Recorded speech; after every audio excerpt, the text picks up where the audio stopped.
I want to encourage you, keep your conscience always clear. உங்களுடைய மனசாட்சி எப்பொழுதும் சுத்தமாய் காத்துக்கொள்ளும்படி நான் உங்களை உற்சாகப்படுத்துகிறேன். What does that mean in practical terms? அப்படினா நடைமுறை வாழ்க்கையில அது எப்படி சாத்தியம்? Supposing you suddenly one thought comes into your mind, a bad thought about some brother. ஒருவேளை ஒரு சகோதரனை குறித்து தவறான ஒரு எண்ணம் உங்களுடைய சிந்தையிலே வந்தால், or somebody told you something, அல்லது யாரோ ஒருவர் உங்களை பார்த்து இப்படி சொல்லிட்டார், and you believed it, அதை நீங்கள் விசுவாசித்திருந்தால், and you developed a bad thought about that person, அந்த நபரை குறித்து ஒரு தவறான எண்ணத்தை நீங்கள் வளர்த்திருந்தால், your conscience is already spoiled. உங்களுடைய மனசாட்சி ஏற்கனவே கெட்டு போய் விட்டது. It's like you took, somebody gave you some mud and you put it into your eyes. யாரோ ஒருவர் ஒரு மண்ணை எடுத்து கொடுத்திருக்காங்க, அதை எடுத்து நீங்க கண்ணில போட்டதுக்கு சமானம். What a stupid thing that is. அது எவ்வளவு முட்டாள்தனமான ஒரு காரியம். Somebody told you something and you believed it. யாரோ ஒருவர் ஒன்றை சொல்லியிருக்கிறார், நீங்கள் அப்படியே அதை நம்பி விட்டீர்கள்.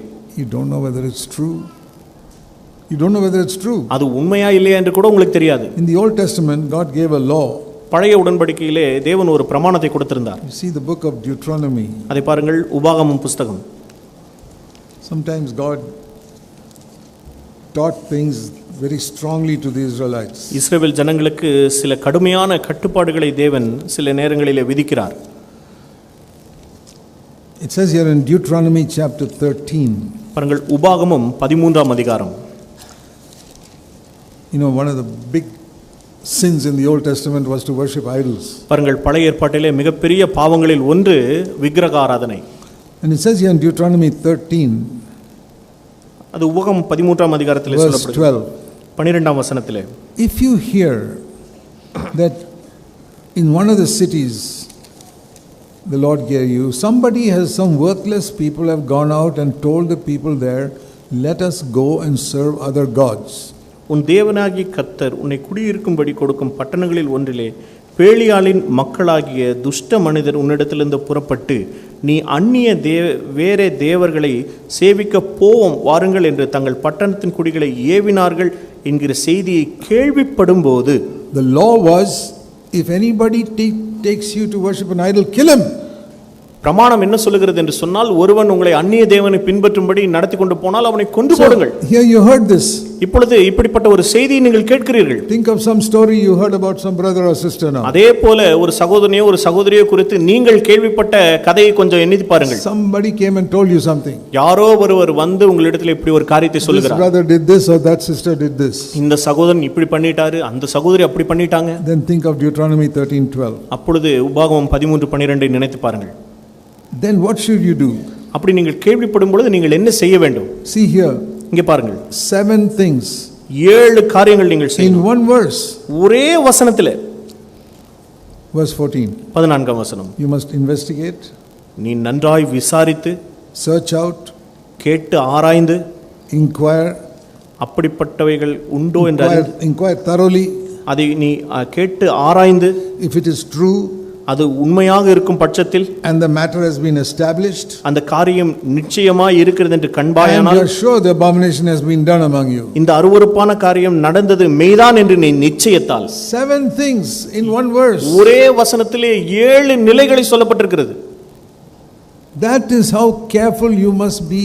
It says it's really true what that fellow told me. அந்த நபர் உன்னிடத்திலே சொன்ன காரியம் உண்மைதான் என்பதை நிரூபிக்க இவ்வளவு ஜாக்கிரதையாக இருக்க வேண்டும். He doesn't say, okay, somebody told you, just believe it. சரி, யாரோ ஒருவர் ஒன்றை சொல்கிறார், நீ அப்படியே நம்பு என்று சொல்லவில்லை. You must investigate it. நீ அதை விசாரிக்க வேண்டும். You must search it out. நீ அதை கேட்டு அறிய வேண்டும். You must inquire. நீ அதை ஆராய்ந்து பார்க்க வேண்டும். Inquire thoroughly.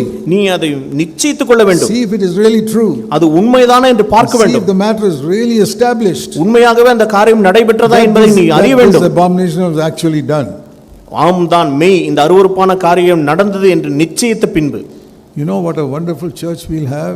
அப்படி ஆராய்ந்து முடிந்தால் நமக்கு எவ்வளவு அற்புதமான சபை இருக்கும் தெரியுமா? Every story we hear, investigate so thoroughly 7 times before we even believe it. நாம் கேட்கிற ஒவ்வொரு கதையும் இந்த 7 படிநிலைகளை நாம் ஆராய்ந்ததுக்கு அப்புறம் தான் நாம் எடுத்துக்கொண்டோம் என்று சொன்னால், so much of break of fellowship because we believe certain things, we just hear it and believe it. பாருங்கள், அநேக விதமான ஐக்கிய முறிவுகள் எல்லாமே ஒரு காரியத்தை நாம் கேள்விப்படுகிறோம், அதை அப்படியே நம்பி செயல்படுவதனாலே. I remember in another town, மற்றொரு பட்டணத்திலே, where once somebody saw a brother coming out of a drinking saloon. ஒரு மதுபான இடத்திலிருந்து ஒரு சகோதரன் வெளியே வருவதை இன்னொரு சகோதரன் பார்த்தார். Oh, he went and told the other brothers, this brother is drinking. Did you know that? உடனே அவர் போய் இந்த சகோதரன் அந்த இடத்திலிருந்து வந்தார் என்று சொல்லி இந்த செய்தியை பரப்பி விட்டார். That he went to drink.